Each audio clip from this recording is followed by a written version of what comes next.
The following program may contain coarse language, violence, nudity, mature subject matter, or scenes which may not be suitable for all viewers. Viewer discretion is advised.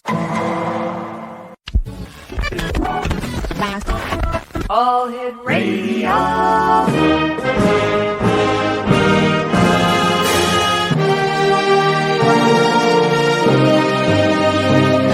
Welcome to the X Zone, a place where fact is fiction and fiction is reality.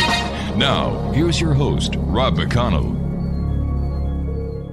And welcome back to the X Zone, everyone. I am Rob McConnell. We're coming to you from our broadcast center and studios in St. Catharines, Ontario, Canada. We've been checking with our weather officials in the eastern part of Canada, the United States, and Hurricane Fiona is certainly causing havoc, and it is causing some technical difficulties, but thankfully we were able to, carry on with the show, even though the last hour was a wash, and we apologize for that. We're going to be talking to Kevin KILLEN this hour, and Kevin is going to be talking to us about ghosts, the paranormal, things that go bump in the night, and much more. And Kevin, welcome to the X Zone. Thank you for having me, Rob. How you doing? I'm doing pretty good. Whereabouts are you located? I am in Berlin, Maryland. I'm about 5 miles from Ocean City, Maryland, for those who like the beach. How's the weather there? Did you guys have any ill effects of Hurricane Fiona? Yeah, we had some gale warnings down here. Fall really came in pretty quickly. It's like 45 degrees outside, which is for me, it's perfect. That's my time of the year. But a lot of other people, I saw a lot of jackets earlier today, so that was kind of nice. I can understand that. I took our three dogs out earlier this morning, and it was quite a shock getting out there. I usually go out in my shorts, my sandals, and okay, it's still summertime. I got out there and I came back upstairs, put my coat on, my long pants, and away we went. For those, tell us a little bit about yourself and how you got involved in writing and the paranormal. All right. I'm a former journalist. I worked in journalism for almost a decade. I won a few awards doing that. So obviously writing, I've come from a writing family. So that was kind of, I think, in my blood, actually. So I've been doing that on and off. The book Ghost in Me, the one that I'm going to be referring to, was about a 15-year venture from first word to last sentence. And for publication, it took me about 15 years to get that all done. So it's just been a very odd journey, but it's been a great journey, and I've learned a lot of things, and I've seen a lot of things and done a lot of things and met a lot of good people along the way. Tell me, have you yourself had paranormal experiences? And if so, what kind? Yes, I've had many, as a matter of fact. I've had the phantom footsteps where nobody was there. I've had voices. I've picked up voices on a voice recorder. I've seen doors close by themselves. I've had apportation, which is basically having one object leave from where it is and appear in the same place. I've had things disappear on me and actually end up in weird places like 5 months later, which I thought they were gone. So I've kind of run the gambit of paranormal experiences, I think. Why do you think some people are more susceptible to the paranormal than others? I think in some cases I think you're born with it, and that's, I think, my case. My background is Irish German with more Celtic blood in me, so I think that's a lot of where I get my things from, is because of my heritage is more from Ireland, so I get a lot of that, I think, and that has given me the ability to see these things, hear these things, and pick up on paranormal events. What was your first paranormal experience? I was living in Illinois. We were living in Evanston, right outside of Chicago, in a big old rambling big house, one of those turn of the centuries one. And I was with my mother. Everybody else had gone to somewhere with my father. I had three brothers and my father, and they went to an event. So it was just me and my mother, and we were downstairs in the living room, and I'd heard footsteps upstairs, clear footsteps. And I turned to her and said, "Who's that?" And my mother said, "Well, that's my little boy." And I didn't understand that because I was the only little boy in that house that I knew. So she said later on that she did that because she was afraid, because she thought somebody had broken into the house. But I distinctly remember those footsteps going up and down that hallway. I understand you've also heard voices and seen apparitions. Yes, I've done a lot of EVP work, electronic voice phenomena, where you will actually just run a tape recorder and things people spirits will speak to you when there's nobody else in the room or wherever you happen to be. I've actually picked up things outside in cemeteries. I've picked up things inside empty buildings, things like that. So I've done a lot of that. And that seems to work really well. I know a lot of people on these ghost shows want to have all this equipment, and that's great. But for me, a handheld tape recorder has worked best for me. How about the voices? I'm sorry, the apparitions. I've seen a few of them. The one that I clearly remember, I don't know if you're familiar with shadow people at all, but I actually had a really terrifying shadow experience living in Pennsylvania. Yeah. And that thing it was in my bedroom, and the thing went to the ceiling, and it was about 8 feet tall, and I don't know what this thing was. And my girlfriend at the time was kind of like, "Oh, you see him too?" As a matter of fact, I guess she'd been seeing it for a while and never said anything to me. And that was interesting. And that kind of took me down another rabbit hole, because I wanted to find out what the heck did I just see, because there was nothing else in that room that could have made that shadow, and we're on the second floor, so it wasn't from the outside, and I still have no idea to this day what that was. So I understand that you also go out and do paranormal investigations? Yes. Tell us about one of your most haunting, if you'll excuse the pun, paranormal investigation that you've been on. Okay. I would have to say it was actually one of my earlier ones. When I was probably about 2 years out of high school, so I was probably about 20 years old, and I was living in Fairfax County, Virginia, in Falls Church to be exact, in the house that I grew up in. My house we had a lot of people coming in. My brothers had a lot of friends. I had a lot of friends, this and that. So we had a lot of foot traffic. Right. But this particular night, everyone actually left the house, and I was all alone by myself. And I was like, okay, wow, I'm here by myself. I'm going to see if I can pick anything up, because I had been having some experiences in my bedroom, some footsteps and things like that. And I figured there was something there. So I don't know if you might be familiar with the old boom boxes back in the day, with dual cassettes and the speakers. Yeah. So I had one of those, and I went ahead and hit the tape recorder and let the old tape recorder, the tape cassettes run. Yeah. And I left the house. I went to a friend's house for about an hour and a half, and came back and around the tape. And right at the last minute or two of the tape, I got what sounded like someone was banging on the machine. And that, I was like, whoa, there's nobody here. And then at the very end, this voice came through and said, "Ha ha, I have shown you." Now, the creepy thing about that is I had asked that question, "If there is anybody here, please show me." And then whatever was there answered my question right at the very end of that tape. And that's always stuck with me, because I'm still debating whether that was an evil thing or if it was just a spirit messing with me, because it was as if you recorded somebody's voice and turned it way down low. And that's what it sounded like. So that was my first one. And that actually has stuck with me to this day. What are some of the most recent ones you've worked on? Okay, I'm working on a book currently called Eastern Shore Ghosts, and it's about the Eastern Shore of Maryland right now, and we have a very haunted area. This place is very old. Obviously, the English, settled up and down the East Coast way back when. So I've been to a couple of cemeteries that have reputedly been haunted, and I've picked up a few things, not anything really substantial, but there's been a couple weird things that have happened during these investigations, such as there was a weird incident with some birds at one of the cemeteries that just really didn't make it. It was crows, and it didn't really make any sense to me. I kind of thought I saw something ducked behind a gravestone, and this was actually in the morning. This was about 7 o'clock in the morning, and I actually went over there, and there was nothing there. So I don't know if maybe I caught a glimpse of something, but that was probably one of the most recent ones that is really just kind of I'm baffled to what happened there, and I've still got a lot more to do to finish this book. So I'm excited about continuing to investigate. Have you ever done anything in Fort McHenry?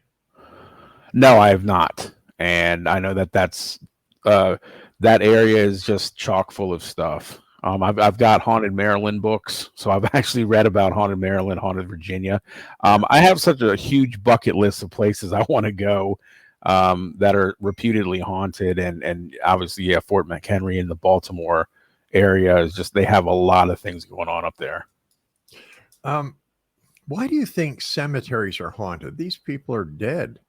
Why do they stick around?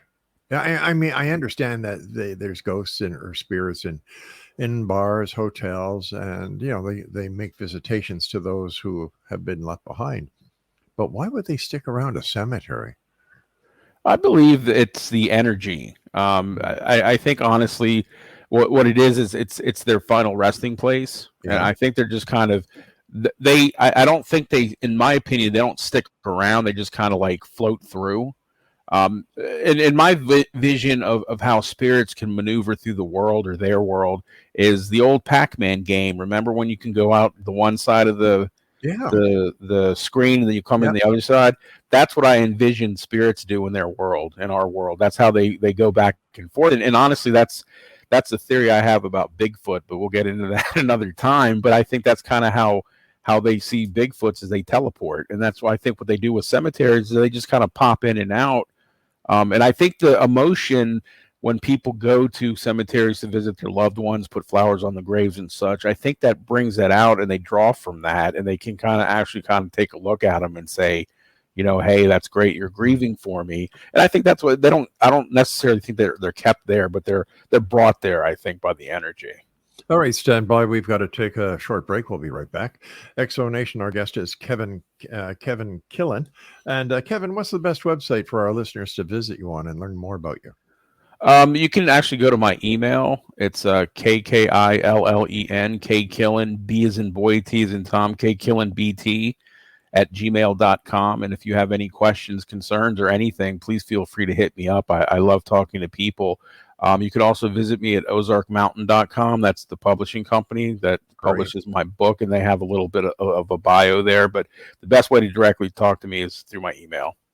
And where is your book available? Is it on Amazon? Barnes Yes, Noble, it's on Amazon. Pretty much any .com that sells books, you can pretty much get it. It's still in, I believe, in Barnes and Nobles, brick and mortar, but Amazon and Ozark Mountain are probably the two best places. All right, my friend, please stand by. We'll be back on the other side of this short break. This is the X Zone. I'm Rob McConnell. Don't go away. And welcome back, everyone. Kevin KILLEN is my guest this hour. And Kevin, what is the craziest experience you've ever had? Wow, that's a good question. I've kind of had so many. I don't know. Give me your top three. Give me your top three. Top three. Okay. Probably number one would have to be the EVP I just described, which was my first one. That kind of kicked off the whole wanting to find out what really is out there. Number one. Number two was when I was in college a few years later in Pennsylvania. I actually lived in a haunted house, and me and my roommate would we'd hear things, we'd see things, and we never said anything to each other until one time when my roommate was like, we were alone on a Sunday, I think. We were watching football or something, and he turns to me and said, "Hey, when you're by yourself, do you feel or hear any weird stuff going on around here?" And I felt like so relieved, because I thought I was going crazy, honestly. And we compared notes and talked about it. We were seeing and hearing the same things. And it turned out later, we found out that it was an old owner named George who had come back to make sure that we were going to take care of his house. But for about 5 or 6 months that we lived there, we really had a lot of crazy experiences. Really? Like the back door would open and it sounded like somebody would come in the house. So I'd be back in my bedroom and I'd come out thinking my roommate came home. He worked nights, and go out there, nobody's there. The door wasn't ever open. I'd hear the bathtub running, thinking it was him. Nobody would come out of the bathroom, and it wasn't him. Just weird things like that. The water would be running. The water it was sounding like the water was running, and actually 1 or 2 times the water did run. So it actually turned on the bathtub. Really? Yeah, it was the craziest thing. The toilet would flush by itself, and we'd think it was each other, and it wasn't either one of us. So I think that had to be probably right up there. And probably the third, when I was working in Virginia, I worked for many years in a residential facility for drug and alcohol patients. Right. And one week, I was working on a Saturday evening, and I'd always known that I'd experienced things for a few years working there by myself or whatever. But one day my director actually worked with me because she couldn't find anybody else to work. And she was scared of the dark, and she was scared. She was like, I don't know how you do this, blah, blah, blah. And we just heard all this crazy stuff, like books being thrown around and footsteps and doors closing. And she's not one to like scare easily or believe anything. And she was just like, what the hell was that? And I said, oh, that's like a nightly occurrence here, Stacy. And she was like, are you kidding? I said, no. And she said, there's nobody here. I said, yeah, stay here. I'll go. So, of course, I went back to the back hallway. And, of course, nobody was there. But it freaked her out. She never worked another night shift while I was there. So that was kind of the top three, I think, in my experience. Yeah. How do you come across these cases? Do people write you and say, hey, Kevin, this is what's going on. You should come over here and check it out? Yeah, word of mouth. I'm an avid reader. I'm a voracious reader. I have a pretty well-stocked library. So I'm always trying to get my hands on any kind of book, really, but paranormal seems to be one of the ones that have obviously attracted me. And I've heard and read about a lot of alleged hauntings in the areas here, and I've been to a bunch. I've lived in a couple different states, and I've just kind of remembered, oh, hey, there's supposed to be a ghost here, and again, or somebody will know. And say, oh, hey, have you checked this place out? That they're supposedly having this, and this is kind of how the book that I'm working on now is coming together. Is I've read or heard about the places I've investigated. I'm still getting people, like you said, people will email me, or somebody at work will say, oh, hey, did you hear about this? Or a friend will say, hey, did you hear about this place? And I'll say, no, I don't. And I'll jot it down. And when I can find the time, I'll run over there. So based on your experience and your encounters and what you've seen, heard, and man, the last one in the place where you worked with your supervisor, I can understand why she wouldn't want to work there, especially at night. What is a ghost? I think, from my experience, I think it's an emotional leftover. I think I'm not quite sure it's part of a soul. I'm not really sure it's that, but I think it's kind of an emotional leftover from our body. Like, when we pass, we have something that comes out. Maybe it's a soul, something like that. And I think it's just kind of a spirit, or whatever you want to call it. I know a lot of people have varied ideas what it may or may not be, but I just think it's kind of like leftover emotions and things like that. Leftover emotions. Something like something being caught within the electromagnetic field that puts it through a loop, like the old tapes. Remember that, reel to reel? You could just do a yes, loop yeah, yes, absolutely. That's actually one theory, is the stone tape theory, where people today see Native Americans running across their highways, or in England it's been documented that a century of Roman soldiers cross their path, and they're like, well, this is crazy. This is 2022. You can't see that. So again, that makes a lot of sense to me. And I think some of the things I've experienced obviously has to do with that.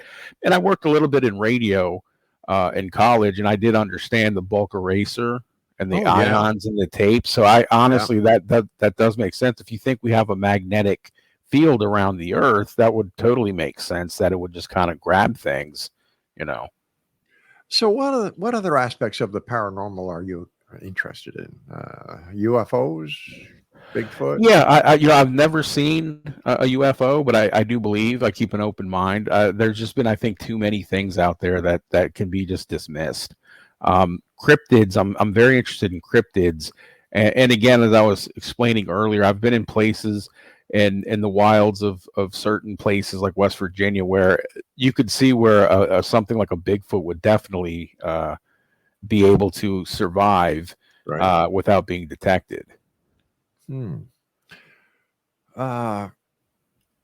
with everybody having a high definition camera in their phones these days, I don't understand why there hasn't been more photographic evidence of these creatures.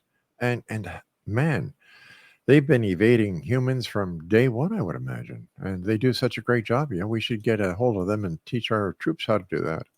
Yeah, absolutely. That's one thing that's always really kind of baffled me as well, is that I'd actually found out this recently. I was actually watching the movie Predator I don't know if you're familiar with that, Yeah, with sure. Arnold Schwarzenegger.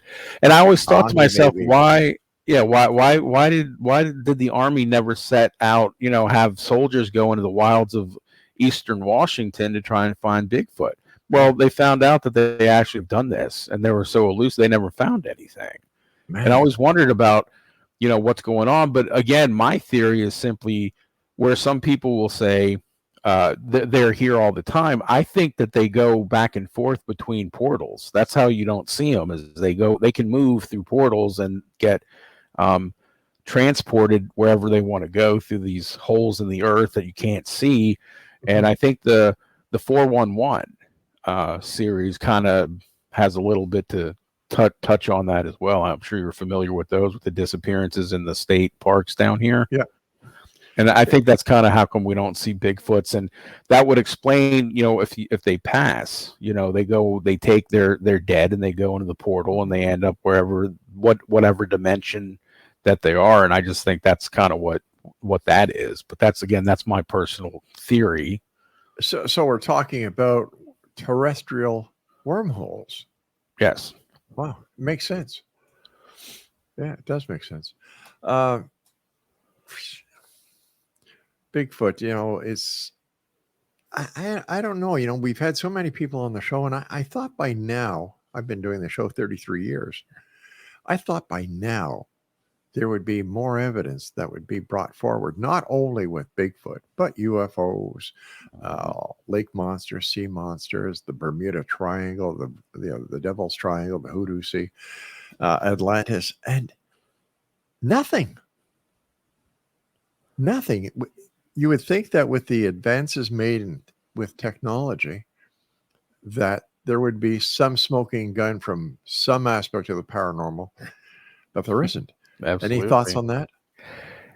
Honestly, and I've discussed this with other people, and my theory with that is the fact that if we knew, if we actually knew what a ghost was, or what I think it's like a big letdown. And I honestly, in my opinion, I don't think we're supposed to. We're supposed to get these little breadcrumbs and things like that. And again, I'm sure you're familiar with the Art Bell, the great talk show host who passed recently. Coast to coast.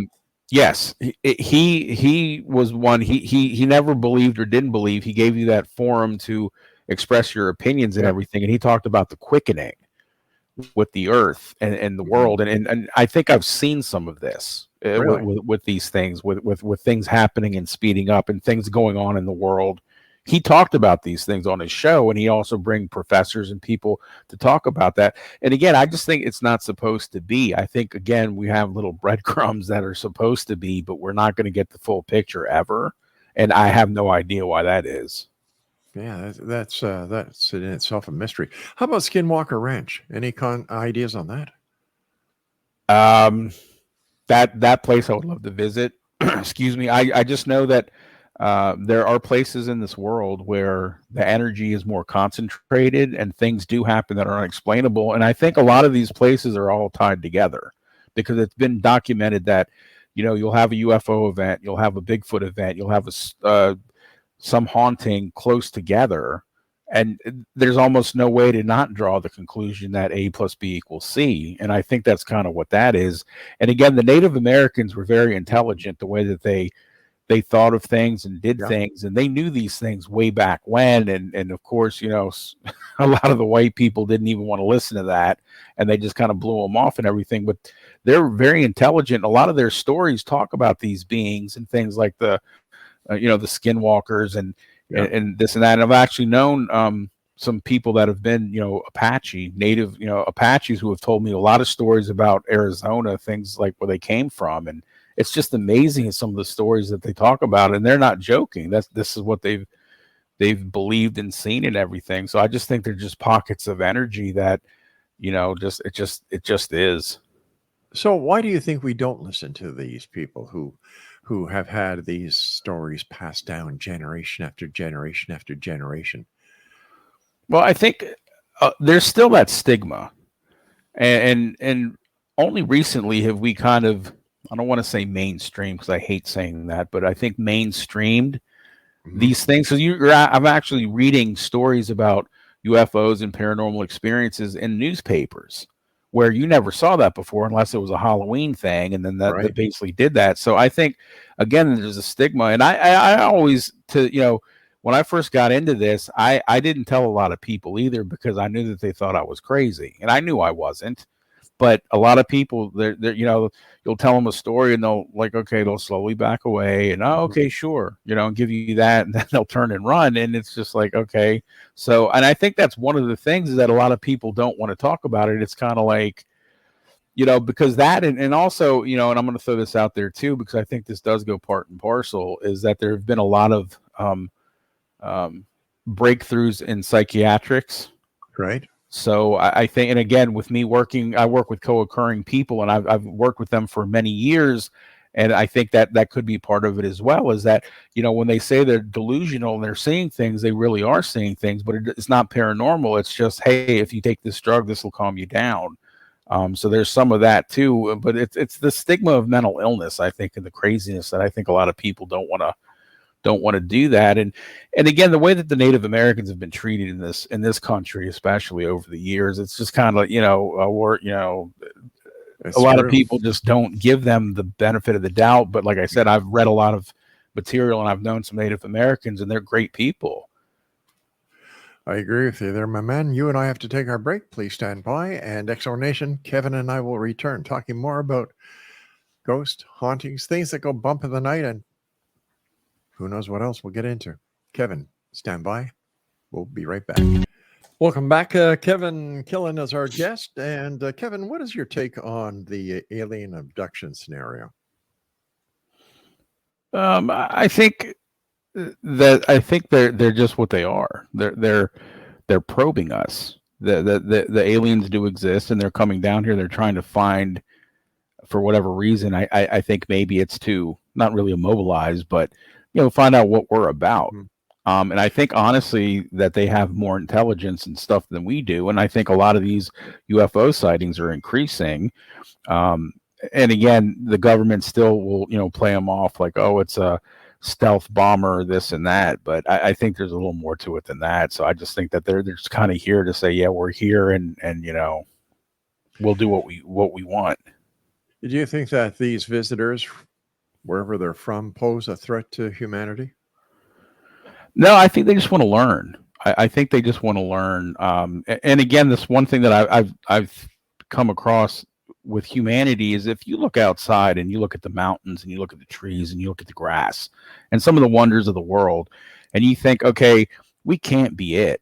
I mean, man likes to destroy things, but to create such beauty, that there has to have been something else before us. So again, like I said, I'm not going to get into a tangent on religion, because I consider myself spiritual, but there is something out there, I believe, whether it's whatever you want to call it, God or whatever. So I just think that they're kind of here to study like what we're doing. Why do you think the governments of the world are just not coming clean with what they know and say, okay, you know what, guys, for 50, 60 years, we've been lying to you, but we want to come clean. Yes, there are UFOs. Yes, they have visited. Yes, everything you think about the UFOs, the alien abductions, it's true. Why don't they just come out and say that? Well, I think knowledge is power for them, and if they keep it to themselves, it's kind of like the wily card player who keeps the cards close to their vest. And also, like I said, the whole knowledge is power thing is we'll disseminate this information when we need it for whatever purpose. And it may be for some sort of control. And I think, honestly, that's just what it is that it's just, they know these things. And again, I've had people tell me that who were in the military, high up in the military, that there's things that we'll never know, that the government knows so many different things, not just about UFOs, but other things that you're never going to know in your lifetime. But I think it's just knowledge is power, that kind of thing. Here's a hypothetical situation. You're driving on a main highway near where you live. It's late at night, 3:00 in the morning, let's say. You're the only vehicle on the road. All of a sudden, a spacecraft lands in front of you. You get out of your vehicle, and an alien gets out of his craft. You guys meet. What would be your conversation? Wow, that's a good question. basically, what are you doing here? That would probably be my first question. And basically, I remember the cartoons growing up and everything. It was always, they would say, take me to your leader, Right. which, I always thought that was silly. But again, I probably just, hey, what are you doing here? And then, maybe just talk. 'Cause I think a lot of them can read your thoughts. So you don't really have to verbally communicate with them. They'll know what you're going to say anyway. And that's, Right. again, that goes towards their intelligence. But I think we just talk, basically, why are you here and what do you want? And what do you hope to accomplish? Things like that. I'm sure that you've heard about the crash in Roswell, New Mexico, going Yes. back to 47, I believe. Do you think it was UFO that was crashed there, or do you think it was an experimental craft or even the Mogul project? I believe it was a spacecraft. I believe that somewhere in Area 51 they have or had some piece of an alien, some part of an alien, or whatever you want to call it. I think honestly, that was. I think, in my opinion, that I've done some reading and I've talked to a lot of ufologists and things like that, and I've formed the opinion that I believe that it was. And again, I've known people in the military that have been pretty high up that have kind of told me some things that are just kind of mind blowing, and they've come to pass. And this was, way back when, that they actually said, keep an eye on this. This is going to happen, and sure enough, it did. So I think, it was an alien. What do you tell people when they ask you why you wanted to become a paranormal investigator or an author who writes about the paranormal? Not to steal the line from the X-Files, but the truth is out there. I know that sounds pretty cheesy and cliche, but honestly, that's kind of what I do this for, is because I want to know why. Because again, when you have an experience of any kind of paranormal event, it changes your life forever. And I certainly have been changed since I was 5 years old when I had my first experience, and continue up to this day, where I'm having them more sporadically, but I'm still having them. So it's just I just want to know, like, what is this and why, And again, having a journalistic background, asking the 5 questions is always been my thing. How close do you think you are to getting your answer? Not even scratching the surface. Oh, Again, I think that the breadcrumbs are there, and that's all we're ever going to get. But that's what makes this exciting, because I could sit there and I could investigate this alleged haunted house and really get nothing. And somebody around the world can do the same thing, and they'll get all sorts of stuff, which is really cool. So again, it's just, that's another thing. It's kind of, some places would seem it was unfair, but I don't think we've even touched the surface of anything. All right, here's a strange question for you, since we're talking about the strange. All right. What 3 people, living or dead, would you invite to a dinner party? Number 1, Edgar Allan Poe. Why? I've loved Poe since I was about maybe 8, 9 years old. Really early on, I've followed, read a lot of his stuff throughout high school, throughout college, to this day. He's a fascinating figure, and obviously being a writer, and the things, and I just love to pick his brain about what really he was really about, and why did he write all these really dark things, even though he had a pretty horrible career. I don't believe he died drunk in a gutter, but that's just my opinion. I think something happened to him. All right, we've got Edgar Allan Poe. 2 more people. John Lennon. Oh, big time! I want to go to that dinner. That would be. My brother, who's older than me, turned me on to the Beatles at a very young age, and I followed John Lennon's career, and I've listened to a lot of videos and songs. I love the Beatles myself, but just there was something about that man. He was very intelligent, and he had so much to say. And in the short time he was here, he did change the world. And I just think, again, just asking him why and just letting him talk would just be, wow. I agree. I agree. Okay. Number 3. I'm going to go a little political here, and I'm going to say Gandhi. Ooh, that's not political. I think that's very wise.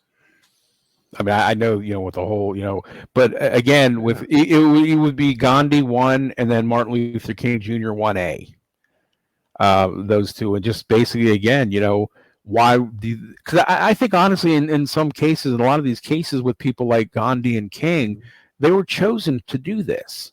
Because not everybody can do these things, but these two people did what they did, and they were supposed to. It was somebody said you're going to do these things, and they did it, and they changed the world. And again, I just think they saw and did so many fascinating things, and they died way too young. Well, they just died. The way they died was horrible.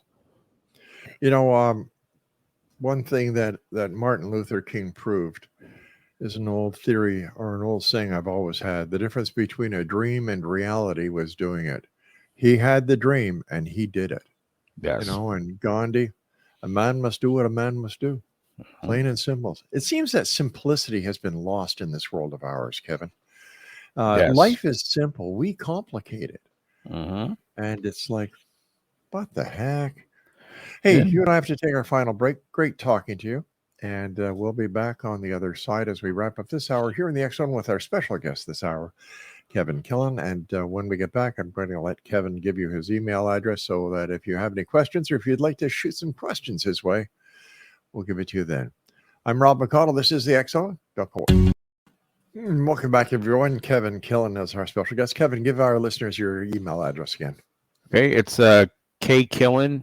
KKILLEN, B as in boy, T as in Tom at gmail.com, KKillenBT at gmail.com. If I may, Rob, just quickly, I was thinking 3 more people that I would actually love to talk to and pick their brain, and they're also deceased. Okay. I'm a big music lover. Kurt Cobain, Chris Cornell, and Lane Staley.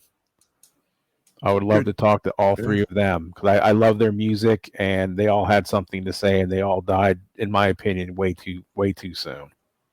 Who was it that the Righteous Brothers who did Rock and Roll Heaven? Yes. That's a hell of a song. Can you imagine those 3 with John Lennon sitting at the same table or a jam session? Yes, that would just be mind-blowing. Give me your take on the JFK assassination. In my opinion, I think the mob did it. I think because JFK made the deal with what was it named, Giancana? Mm-hmm. And he didn't give Giancana what the agreement was, and then Bobby Kennedy went after him. So I think, honestly, I think it was a mob hit. I think that, and again, like I said, I've been to Dealey Plaza, and it's got its own vibe. It's got a really weird vibe. It's unfortunate now because it was built up so much. They got like a really big freeway running next to it, but I could still feel like the remnants of just, you could feel it. It's a really eerie place. One more question for you, my friend. 9/11. You know,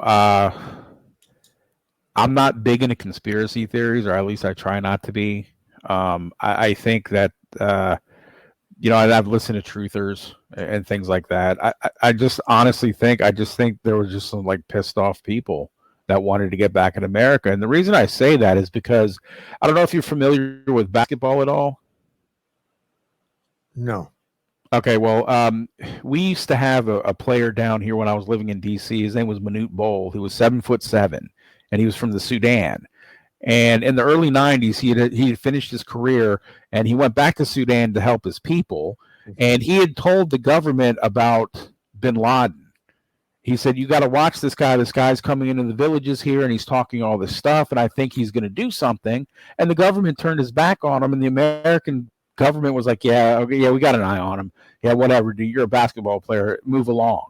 And look what happened. And I'll never forget that. And I think the government has a tendency to do that at times when normal citizens say, hey, keep an eye on these people. They just turn a blind eye towards them. And I think a lot of this is like with the school shootings. This is what's happening, is that there's clear signs out there and we're not picking up. Do you think that everyone in the United States should have the right to bear arms?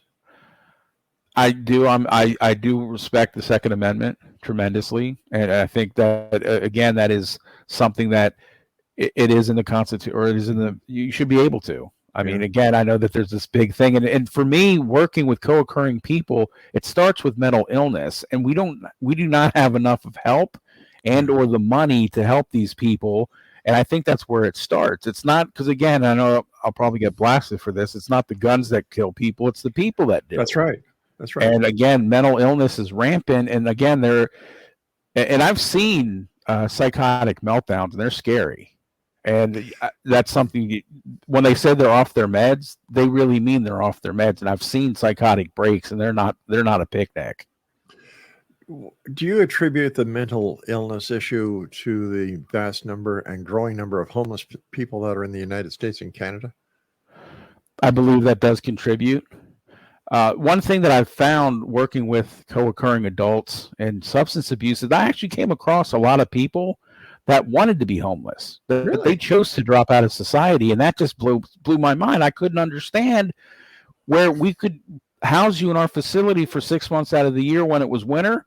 The minute spring hit, they're out the door living in the woods, and they wanted to be there. And it just blows my mind but that's kind of the way they are. So again, I don't understand that point, but I think that is part of it. And again, a lot of mental health is not addressed properly, and we do not have the resources to deal with it. I mean, you got these veterans coming back. You got the veterans now. You've got young people have a lot of stressors in their life, and people are just not getting help. They're stretched thin, and doctors are just like, oh, here, try this one. That didn't work. Try this drug. I've seen it in my own workplace. I mean, we have a lot of Dr. Feelgoods. You know, you were talking about the way that the homeless feel when you were talking about them, in the winter time, in the hospitals or in the institutions, and then in the summer they sleep in the woods. I interviewed a homeless person not that long ago, because here in St. Catharines we have one hell of a problem with the homeless. We have encampments all over the place. We find syringes all over the place, human feces all over the place. And I said, why are you homeless? He looked at me and had a smirk on his face. He said, you pay taxes, right? You've got all this responsibility, right? You've got to work for your money, right? You've got to pay for your food, right? You've got to pay for your medication, right? The government pays me a Social Security check or a disability check. I don't have to pay taxes. I don't have to report to anybody. I get my medicine free. I get food free. He said, it pays to be homeless. Yeah. Like, holy cow. Mm-hmm. And I said, well, why don't you get a job? Better yourself. I like who I am. Yeah. Yeah, we found a lot of that down here. Like I said, the Seattle and Portland and San Francisco come to mind immediately, but they're springing up all over the place. My father and brother live in Dallas, or right outside of Dallas, Texas, and I talked to them, and they're talking about how they're seeing a lot of encampments springing up under overpasses now. Yeah. That weren't there before, but they're springing up all over the place. But yeah, that's kind of in a lot of these cases, the mentality of these people is that's what they want to do this. Yeah. And again, for us, I don't see why would you want to sleep in a tent on a sidewalk rather than sleep in a house on a bed? But again, that's, I don't understand it personally. No. I don't either. I think it's a real problem, and I don't think I've read a couple of articles on certain places in the United States, and the governments have no idea what to do with these people. Nobody knows what to do. They didn't expect this to happen, and all of a sudden now it does. They can't do anything, and they just kick the can down the road. That's exactly what they do up here in Canada. You've got 3 levels of government. You have municipal, which is in this case the city of St. Catharines. Then you have regional, which is the regional municipality of Niagara. And then you have the provincial government of the province of Ontario. And then if you want to take it one step further, then you've got the federal government. Between the city, the region, and the province, they kind of play the blame game and put the blame on everybody else except them. And it's come to a point where the city of Hamilton, which is about 40 minutes from here, actually puts their homeless on a bus with a $50 bill and drives them to St. Catharines. Wow. Yeah. But again, like I said, that gentleman, he made all the points. I mean, honestly, and kind of, if you think about it, who's the sucker? Yeah. And I hate to feel like, and again, I've had many of these conversations because we try to keep them in the facilities, but they're like, no, I'm going to go live in the woods till it's wintertime. And hey, listen, Kevin, the perfectly time has happy. come when you and I must say so long for tonight. Love to have you back on the air. It was great talking to you. And once again, give us your email address. Sure. It's KKILLEN, B as in boy, T as in Tom, KKillenBT@gmail.com. And I had a blast, and I would love to come back anytime. You got it, my friend. Take care of yourself. Be safe out there. Thank you. You do the same, sir. Still talking there, Kevin. XO Nation, that was Kevin Killen. What a guy. I like the way he thinks. He's a straight shooter. He calls it as he sees it, which is the best way to be. Hey, listen, XO Nation. When we come back from the break at the top of the hour, I'm going to be joined by my good friend, Dr. David Gruder. We're going to be talking about something very different that he's working on. So that is coming up in the next hour. Like I said, I'll be back in about 10 minutes from now. But until then, take care of yourself and stay out of trouble.